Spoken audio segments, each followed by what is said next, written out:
আবাসন সংকট সহ ৩ দাবিতে যমুনা অভিমুখী জবি শিক্ষার্থীদের লং মার্চ, পুলিশের বাধা টিয়ার শেল।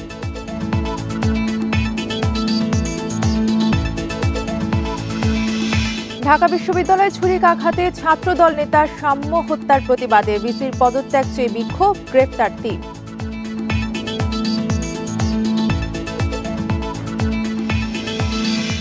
বন্ধ হচ্ছে আওয়ামী লীগ ও এর অঙ্গ সহযোগী সংগঠনের সব অনলাইন প্ল্যাটফর্ম, বিটিআরসিকে নিরাপত্তা সংস্থার চিঠি।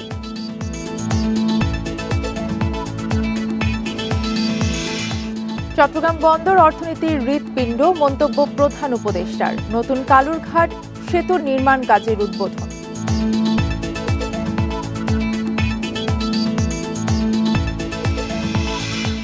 এনবিআরকে 2 ভাগ করার প্রতিবাদে কর্মকর্তা কর্মচারীদের কর্মবিরতি, সেবা না পাওয়ায় বাড়ছে ভোগান্তি।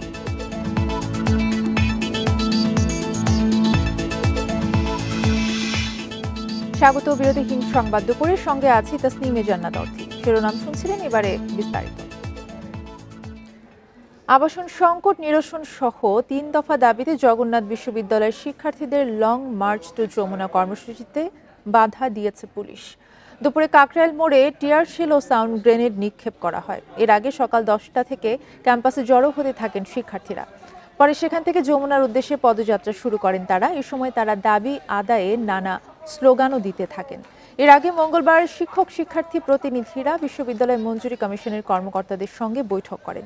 এতে বাজেট বৃদ্ধি ও আবাসন সংকট নিরসন নিয়ে আলোচনা হলেও দাবি মানা হয়নি বলে অভিযোগ শিক্ষার্থীদের।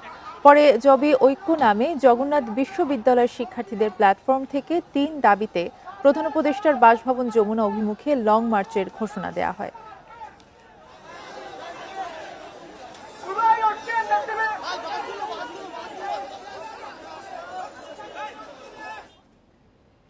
এ বিষয়ে আরো জানাতে রাজধানী কাকরাইল থেকে আমাদের সাথে যুক্ত আছেন সহকর্মী সাজ্জাদ হোসেন। সাজ্জাদের আগের ঘন্টায় আপনি যেমনটি জানিয়েছিলেন যে এই যে পদযাত্রা তারা শুরু করেছে শিক্ষার্থীরা, এই পদযাত্রায় বাধা দিতে কিন্তু আসলে টিয়ার শেল নিক্ষেপ করা হয় এবং কাকরাইলে আসলে বর্তমান কি পরিস্থিতি জানতে চাচ্ছি।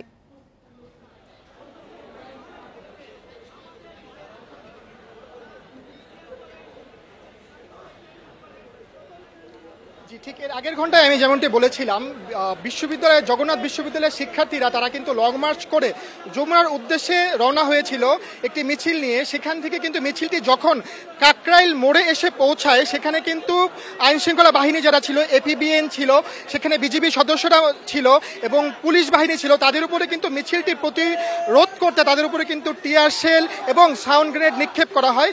এতে আমরা দেখেছি বেশ কয়েকজন শিক্ষার্থী আহত হয়েছে এবং তারা এরপর সেই মিছিলটি কাকরাইল যে মসজিদ ছিল, সেই মোড়ের মসজিদের এখানে রমনা পার্কের যে ঠিক অপোজিটে এখানে অবস্থান করছে এবং এখানে অবস্থান করেই কিন্তু তারা বিভিন্ন স্লোগান দিচ্ছে। তারা কিন্তু এখন যমুনা প্রধান উপদেষ্টার বাসভবনের দিকে তাদের যেতে দেওয়া হচ্ছে না। তাদের কিন্তু এই কাকরাইলের মসজিদের এখানে তাদের রুখে দেওয়া হয়েছে পুলিশের যে ব্যারিকেড, তারা এখানে দাঁড়িয়ে বিভিন্ন স্লোগান দিচ্ছে এবং বেশ কয়েকজন শিক্ষার্থী বসে রাস্তায় স্লোগান দিচ্ছে। কয়েকজন আহত অবস্থায় রাস্তায় আমরা কিন্তু শুয়ে পড়তে পর্যন্ত দেখেছি। তাদের যে দাবিগুলো ছিল মূলত তিনটি দাবি। জগন্নাথ বিশ্ববিদ্যালয়ের যে আবাসন ব্যবস্থা, মানে হলের যে ব্যবস্থা, তারা চায় যতদিন পর্যন্ত না হলের নির্মাণ কাজ সম্পন্ন হচ্ছে ততদিন পর্যন্ত এই আগামী কার্য দিবস থেকেই তাদের যেন 70% শিক্ষার্থীদের আবাসন ভাতা দেওয়া হয় এবং তাদের যে আরো দাবি ছিল অতি দ্রুত এই যে হলের যে নির্মাণ কাজ এটি যেন শেষ হয়। এই দাবিগুলোই নিয়ে মূলত কিন্তু তারা আজকে প্রধান উপদেষ্টার বাসভবন যমুনামুখী হয়েছিল। যমুনামুখী তারা মূলত মিছিলটি গুলিস্তান হয়ে একবার গুলিস্তানে কিন্তু পুলিশ তাদের বাধা দেওয়ার চেষ্টা করেছিল, কিন্তু সেই সময় তারা পুলিশের ব্যারিকেড অতিক্রম করে কিন্তু এই কাকরাইল পর্যন্ত যখন উপস্থিত হয় তখন এক ধরনের নিরাপত্তার কথা ভেবেই কিন্তু পুলিশ বাহিনী এবং আইনশৃঙ্খলা বাহিনী যারা এখানে মোতায়েন আছে তারা কিন্তু তাদের সেখানে কাকরাইল মোড়ে কিন্তু তাদের মিছিলটি অবরোধ করে দেয় এবং তারা সেখানে এখন বর্তমানে এই কাকরাইল মোড়ে দাঁড়িয়ে বিভিন্ন স্লোগান দিচ্ছে মিছিলে।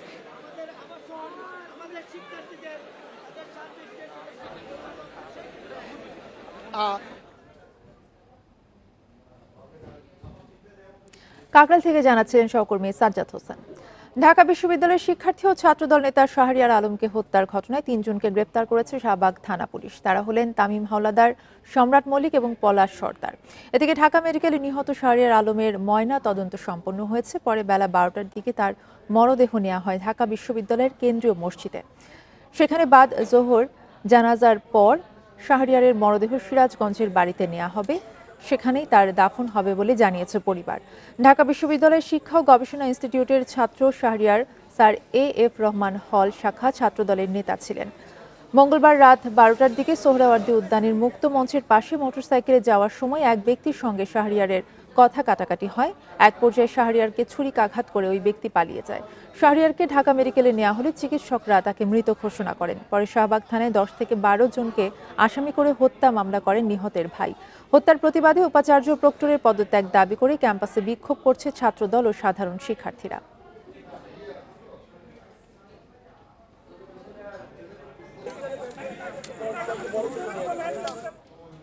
আওয়ামী লীগ এবং এর সব অঙ্গ সংগঠনের সব ধরনের অনলাইন প্ল্যাটফর্ম বন্ধের উদ্যোগ নিয়েছে সরকার। এর অংশ হিসেবে ওয়েবসাইট, ফেসবুক, ইউটিউব সহ সব সামাজিক যোগাযোগ মাধ্যমে অ্যাকাউন্ট ব্লক করতে বিটিআরসিকে চিঠি পাঠানো হয়েছে।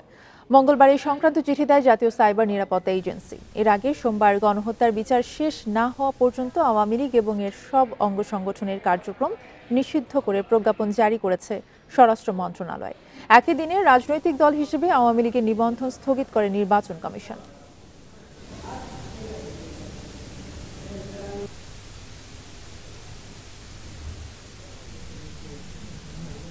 রাজনৈতিক দল হিসেবে ইসির নিবন্ধন ও প্রতীক ফেরত চেয়ে বাংলাদেশ জামায়াতে ইসলামের আপিল শুনানি শেষ। রায় ঘোষণার জন্য ১ জুন দিন ঠিক করেছে আপিল বিভাগ। দুপুরে প্রধান বিচারপতি ডক্টর সৈয়দ রেফাত আহমেদের নেতৃত্বে ৪ বিচারপতির আপিল বেঞ্চ রায়ের তারিখ দেন। এর আগে মঙ্গলবার আপিল বিভাগের পূর্ণাঙ্গ বেঞ্চে চলে শুনানি, যা বুধবার পর্যন্ত মুলতবি করা হয়। এর আগে ২০২৩ সালের ১৯ নভেম্বর আইনজীবীরা হাজির না হওয়ায় মামলাটি খারিজ করে দেয় আপিল বিভাগ। গত বছরের ২২ অক্টোবর জামায়াতে ইসলামীর বাতিল হওয়া নিবন্ধন ফিরে পেতে খারিজ হওয়া আপিল পুনরুজ্জীবিত করে আদেশ দিয়েছিলেন আপিল বিভাগ।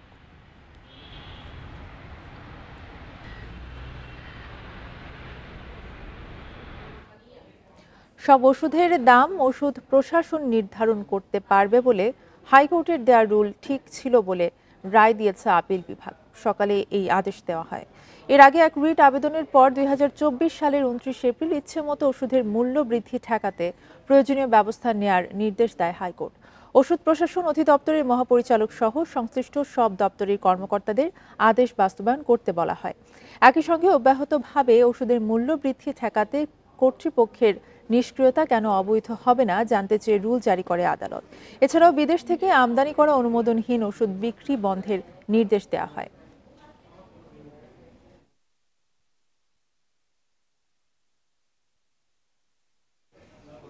চট্টগ্রাম বন্দর অর্থনীতির হৃৎপিণ্ড।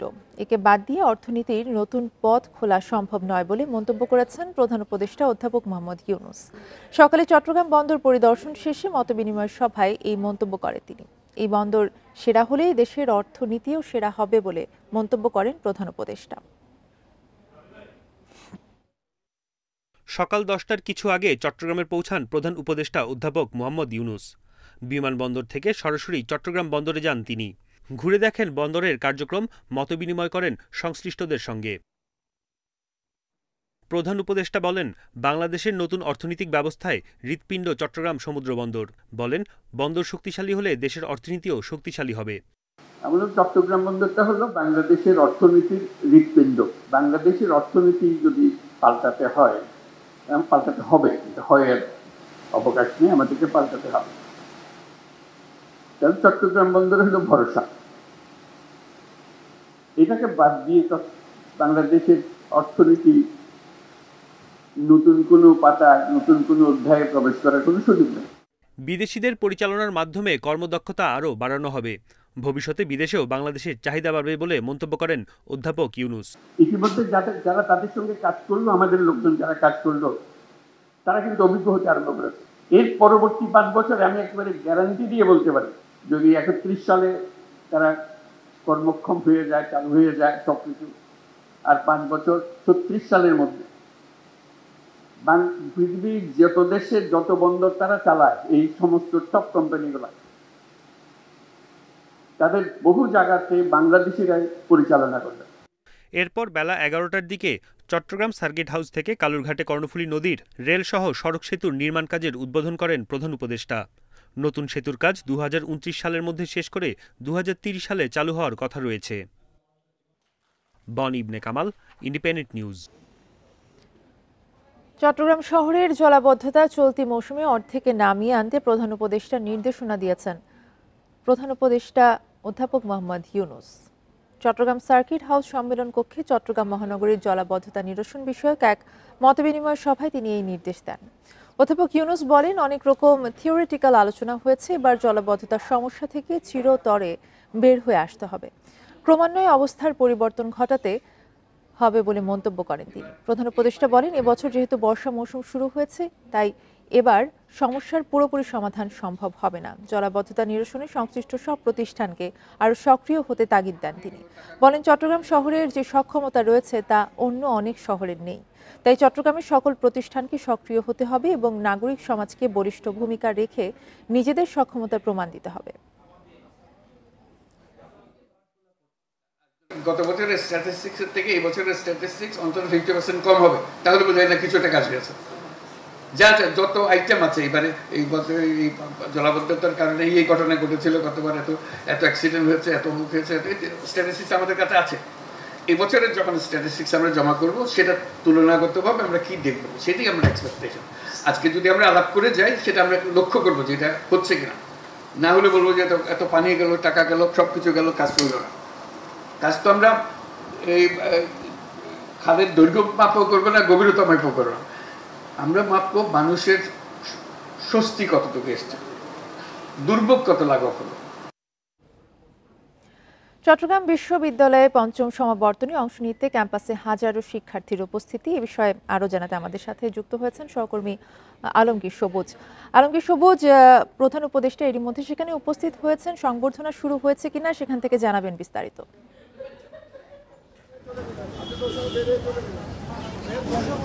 দুপুর 1:45 দিকে প্রধান উপদেষ্টা ডক্টর মোহাম্মদ ইউনূস তিনি তার ক্যাম্পাস, আসলে এই ক্যাম্পাসে তিনি শিক্ষকতা করেছেন, এই উপজেলায় তিনি জন্মগ্রহণ করেছেন, হাটহাজারী উপজেলায় তিনি এই ক্যাম্পাসে প্রবেশ করেন দুপুর 1:45। এরপর তিনি সরাসরি যে সমাবর্তনের যে অনুষ্ঠান স্থল কেন্দ্রীয় খেলার মাঠে তিনি সেখানে চলে যান এবং মোটামুটি যে সমাবর্তন যে কার্যক্রম সেটা শুরু হয়েছে। এবং তিনি আসার আগে আসলে আধ ঘন্টা আগে থেকে আইনশৃঙ্খলা রক্ষাকারী বাহিনী নিশ্চিদ্র নিরাপত্তায় ঢেকে ফেলেছে পুরো ক্যাম্পাস এবং মূল সড়ক থেকে ভেতরে গাড়ি ঢুকতে দিচ্ছে না। এবং আমরা দেখেছি সমাবর্তনে অংশগ্রহণ করতে আসা অনেকে আসলে এই কারণে স্বাভাবিকভাবেই কিছুটা বেকায়দায় পড়েছেন, তবে কোনো ধরনের বিশৃঙ্খল পরিস্থিতি ছাড়াই খুব চমৎকারভাবে এখানে যে আজকের সমাবর্তন অনুষ্ঠান সেটা অনুষ্ঠিত হচ্ছে। আমরা দেখেছি ডক্টর ইউনূস ক্যাম্পাসে আসার আগে থেকে এখানে প্রচুর সংখ্যক আইনশৃঙ্খলা রক্ষাকারী বাহিনী তাদের তৎপরতা শুরু করে এবং আমরা আগে যেটা জানিয়েছিলাম গত রাত থেকে এখানে যারা সমাবর্তনে অংশ নিতে আসা শিক্ষার্থীরা এখানে গত রাত থেকে এখানে আসেন, তারা ক্যাম্পাসে জায়গা না পেয়ে রাস্তায় রাত পার করে এবং সকাল থেকে আমরা দেখেছি ক্যাম্পাস জুড়ে তাদের উচ্ছ্বাস আনন্দ ছিল এবং বিভিন্ন জেলা থেকে দেশের বিভিন্ন জেলা থেকে আসা শিক্ষার্থীরা এখানে তারা আনন্দ উপভোগ করে, তারা তাদের কুশল বিনিময় করে এবং ছবি উঠাতে আমরা দেখেছি তাদের যে শিক্ষার যেখানে তারা পড়ালেখা করেছে তাদের সে কক্ষে যেতে দেখেছি, যে হলে থাকতো সেই হলে যেতে আমরা দেখেছি এবং তারা অনেককে আমরা দেখেছি তাদের অভিভাবক বাবা মা সহ সবাইকে নিয়ে এসেছে এবং অনেকে আমরা দেখেছি তাদের সন্তানকে নিয়ে এসেছেন। মোটামুটি বলা চলে যে একটু মোটামুটি শুরু হয়েছে সমাবর্তনের মূল কার্যক্রম। একটু পরেই ডক্টর মোহাম্মদ ইউনূস আজকের প্রধান অতিথি তিনি বক্তব্য রাখবেন। আলমগীর সবুজ জানাচ্ছিলেন চট্টগ্রাম থেকে। বিএনপির ভারপ্রাপ্ত চেয়ারম্যান তারেক রহমানের স্ত্রী ডাক্তার জুবাইদা রহমানকে দুর্নীতির মামলায় জামিন দিয়েছেন হাইকোর্ট। একই সাথে তার আপিল গ্রহণ করে বিচারিক আদালতের নথি তলব করা হয়েছে। সম্পদের তথ্য গোপনের অভিযোগে দুদকের মামলায় জুবাইদা রহমানকে 3 বছরের কারাদণ্ড দেন বিচারিক আদালত। সকালে বিচারপতি মোহাম্মদ খসরুজ্জামানের হাইকোর্টের একক বেঞ্চ এই আদেশ দেন। এর আগে মঙ্গলবার জোবায়দা রহমানের 587 দিনের বিলম্ব মওকুফ করে আপিলের অনুমতি দেন হাইকোর্ট। মামলার আপিল নিষ্পত্তি না হওয়া পর্যন্ত তাকে জামিন দিয়েছেন আদালত। 17 বছর পর দেশে ফিরে সম্প্রতি সাজার বিরুদ্ধে আপিল করেন জোবায়দা রহমান। 2007 সালে কাফরুল থানায় তারেক রহমান, তার স্ত্রী জোবায়দা রহমান ও জোবায়দা রহমানের মা সৈয়দা ইকবাল মান্দ বানুর বিরুদ্ধে 4 কোটি 81 লাখ টাকার সম্পদের তথ্য গোপনের মামলা করে দুদক। 2023 সালে ঢাকা জজ আদালত তারেক রহমানের 9 বছর এবং জোবায়দা রহমানের 3 বছরের কারাদণ্ডের আদেশ দেন। গত বছরের 22 সেপ্টেম্বর তাদের সাজা স্থগিত করে স্বরাষ্ট্র মন্ত্রণালয়।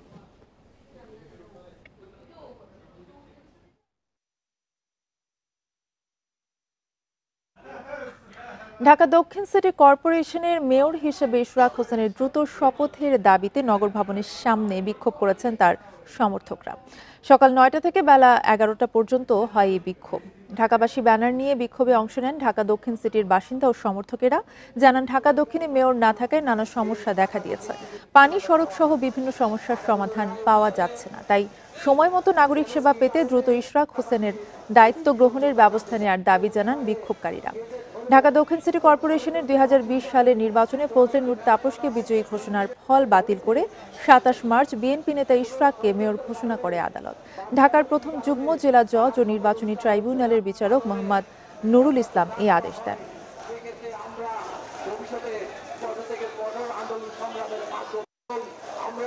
জনতার মেয়র ইঞ্জিনিয়ার ইশরাক ভাইকে নগর পিতা হিসেবে এলাকাবাসী মেনে নিয়েছে। এই রোডগুলো উন্নয়নের মূলক কাজ করতে হলে সিটি কর্পোরেশনের ইঞ্জিনিয়ার ইশরাক মেয়র সব শপথ নিলে দেখা যায় যে অনেকগুলো কাজ করতে পারবো। আমাদের যত সমস্যা আছে সব উনি সমাধান করে দিবে, এটা আমাদের বিশ্বাস, কারণ উনি জনতার মেয়র। সিটি কর্পোরেশন যতগুলো ওয়ার্ড আছে, যেসব মানুষেরা নাগরিক সেবা থেকে বঞ্চিত হচ্ছে, তারা যেন সুস্পষ্ট নাগরিক সেবাটা পায়, তাকে সেটা এনশিওর করার জন্য তাকে অবশ্যই শপথ করাতে হবে। আপনারা দেখছেন বিরতিহীন সংবাদ দুপুর। সংবাদে আরো যা থাকছে: আইএমএফ এর ঋণের চতুর্থ এবং পঞ্চম কিস্তি ছাড়ের ঘোষণা বিকেলে। $130 কোটি পেতে যাচ্ছে বাংলাদেশ।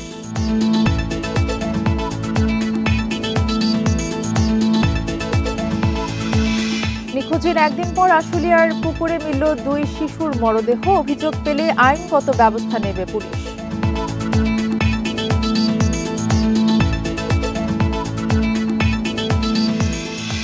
জাতীয় রাজস্ব বোর্ডকে ভেঙে 2 ভাগ করার প্রতিবাদে 3 ঘন্টার কলম বিরতি পালন করেছেন এনবিআর এর কর্মকর্তা কর্মচারীরা। এনবিআর ঐক্য পরিষদ ব্যানারে সকাল 10টায় শুরু হয় এই কর্মসূচি। কর্মবিরতির কারণে সকালে সেবা নিতে এসে ফিরে যান সেবা প্রত্যাশীরা। এনবিআর এর কর্মকর্তা কর্মচারীরা জানান, ইউনিটি কাউন্সিল অধ্যাদেশ বাতিলের দাবি তাদের। অভিযোগ করেন, এনবিআর সংস্কার কমিটির প্রতিবেদন জনসম্মুখে প্রকাশ করা হয়নি। ইউনিটির সঙ্গে কমিটির আলোচনাও অধ্যাদেশে প্রতিফলিত হয়নি বলে অভিযোগ তাদের। দাবি আদায় না হলে 3 দিন পর্যন্ত এই কলম বিরতি চলবে বলেও জানান কর্মকর্তা কর্মচারীরা। এর আগে সোমবার রাতে আইএমএফ এর শর্ত পূরণ ও সংস্কারের অংশ হিসেবে এনবিআরকে 2 ভাগ করে অধ্যাদেশ জারি করা হয়। 9টা থেকে 5টা পর্যন্ত অফিসেই থাকবো। শুধু আমরা 10টা থেকে 1টা পর্যন্ত কলম বিরতি থাকবো, অফিসেই থাকবো, ডেস্কেই থাকবো, কিন্তু ওই সময় আমরা কলম দিয়ে কোনো কাজ করব না। আবার 1টার পর থেকে 5টা পর্যন্ত আমরা আমাদের স্বাভাবিক যে কার্যক্রম সেগুলো আমরা। কয়েক মাস ধরেই দেশের সার্বিক মূল্যস্ফীতি কিছুটা কম, ফলে শাকসবজি ও মশলা জাতীয় কিছু পণ্যের দাম কম ছিল। তবে সেবা ও আমদানি খাতে এর নেতিবাচক প্রভাব পড়েছে। বাংলাদেশ ব্যাংকের সবশেষ প্রতিবেদনে এসব তথ্য উঠে এসেছে। প্রতিবেদনে বলা হয়, জানুয়ারি থেকে মার্চ পর্যন্ত যে মূল্যস্ফীতি হয়েছে তার অর্ধেকের বেশি হয়েছে মাছ, মাংস, ভোজ্য তেল, ডিম ও জ্বালানির মতো প্রধান কিছু পণ্যের দাম বাড়ার কারণে। যদিও এ সময় সার্বিকভাবে খাদ্যপণ্যের দাম কিছুটা সহনীয় ছিল, তবে আমদানি নির্ভর খাদ্য ছাড়া অন্য সব পণ্য এবং বাস ভাড়া, চিকিৎসা ও শিক্ষার মতো সেবা খাতে ব্যয় বেড়েছে। এর সাথে মূল্যস্ফীতি বেড়েছে সেবা খাতেও। প্রতিবেদনে আরও বলা হয়, মূল্যস্ফীতির ঊর্ধ্বগতি কিছুটা কমায় সাময়িক স্বস্তি থাকলেও দীর্ঘমেয়াদী ঝুঁকি রয়ে গেছে। বিশেষ করে খাদ্য বহির্ভূত মূল্যস্ফীতি এখনো চাপে রেখেছে ভোক্তাদের।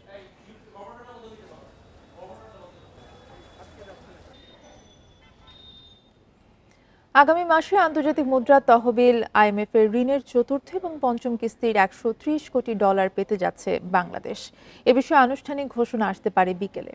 শর্ত অনুযায়ী ডলারের বিনিময় হার আরও নমনীয় করে ঋণ নিচ্ছে বাংলাদেশ। ঋণ ছাড় সংক্রান্ত চূড়ান্ত চুক্তির বিষয়টি বাংলাদেশ ব্যাংকে সংবাদ সম্মেলনে জানানো হবে। এতে কেন্দ্রীয় ব্যাংকের গভর্নর সংযুক্ত আরব আমিরাতের দুবাই থেকে ভার্চুয়ালি যুক্ত হবেন। ডলারের বিনিময় হার বাজার ভিত্তিক করার বিষয়ে মতবিরোধ থাকায় এতদিন ঋণের কিস্তি আটকে ছিল। দীর্ঘদিনের মতপার্থক্য অবসানের পর আইএমএফ ঋণ ছাড়ে রাজি হয়েছে।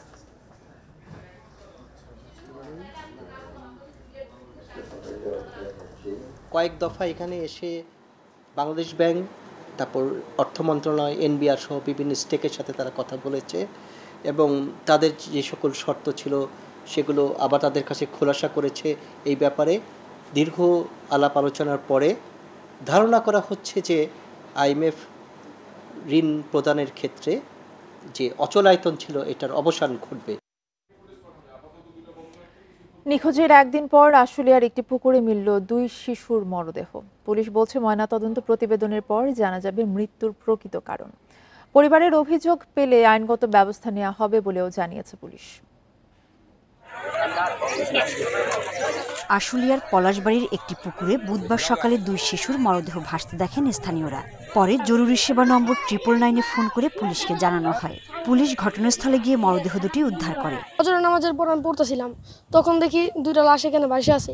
আমাদের বাড়িটা ডাক দিয়ে আমাকে দেখাইলো। 999-এ আমি কল দিছি। কল দেওয়ার পরে ওনারা নিউজটা নিয়েছে। নিউজ নেওয়ার পর উনি আবার আমার আশুলিয়া থানার সাথে অ্যাটাচ করাই দিয়েছে। আমি ওখানে কল দিলাম, ওখান থেকে বললো যে আমরা যাইতে আছি। মরদেহ উদ্ধারের খবরে ঘটনাস্থলে ছুটে আসেন নিহত ওই 2 শিশুর স্বজনেরা। তাদের দাবি মঙ্গলবার বিকেলে বাসা থেকে বের হওয়ার পর অনেক খোঁজাখুঁজির পরও পাওয়া যায়নি। একটা মহিলা আইলো, এসে বলতেছে কি কামাল গেটের ওখানে 2টা বাচ্চা পড়ে রয়েছে। পরে শুনে মনে করেন ওই দৌড়বারে গেলাম। মরদেহ ময়নাতদন্তের জন্য শহীদ সোহরাওয়ার্দী মেডিকেল কলেজ হাসপাতালের মর্গে পাঠানো হয়। প্রতিবেদন পেলে মৃত্যুর প্রকৃত কারণ জানা যাবে। এটা মনে হচ্ছে যে এটাকে ড্রাউনিংই বলা যায়, কারণ আমাদের সুরতহাল করাকালীন সময় তাদের বডিতে কোনো আঘাতের চিহ্ন পাইনি। তারপরও এটার প্রকৃত ঘটনা জানার জন্য এবং সঠিক ইতিহাসটা জানার জন্য আমাদের পোস্টমর্টম পর্যন্ত অপেক্ষা করতে হবে। এই সংক্রান্তে এখন পর্যন্ত কেউ আমাদের কাছে কোনো অভিযোগ করেনি। আমরা যে অভিযোগ পাবো সেটার উপর ভিত্তি করে আইনগত ব্যবস্থা নেওয়া হবে। নিহত মানিক ও লিমন পরিবারের সাথে আশুলিয়ার বাইপাইলে বসবাস করত। স্থানীয় একটি মাদ্রাসায় প্রথম শ্রেণীতে পড়াশোনা করত 2 শিশু। Independent news. গাজীপুর জেলা মহিলা আওয়ামী লীগের সাংগঠনিক সম্পাদক শাহিদা আক্তার জসুদাকে গ্রেফতার করেছে পুলিশ। তিনি ভাওয়ালগড় ইউনিয়ন পরিষদের 4, 5, 6 এবং 6 নম্বর ওয়ার্ডের মহিলা মেম্বার হিসেবে দায়িত্ব পালন করেন। মঙ্গলবার রাত 2টার দিকে জয়দেবপুরের উত্তর ছায়াবিথি এলাকায় ভাড়া বাসায় অভিযান চালিয়ে তাকে গ্রেফতার করা হয়। পুলিশ জানায় গ্রেফতার শাহিদা আক্তার বৈষম্য বিরোধী ছাত্র আন্দোলনে একটি শিশু হত্যা মামলার আসামি। এছাড়া গার্মেন্টসে অস্থিতিশীল পরিস্থিতি তৈরি, কারখানা ভাঙচুর এবং শ্রমিকদেরকে উস্কানি দেওয়ার সাথে তার সম্পৃক্ততার অভিযোগ রয়েছে।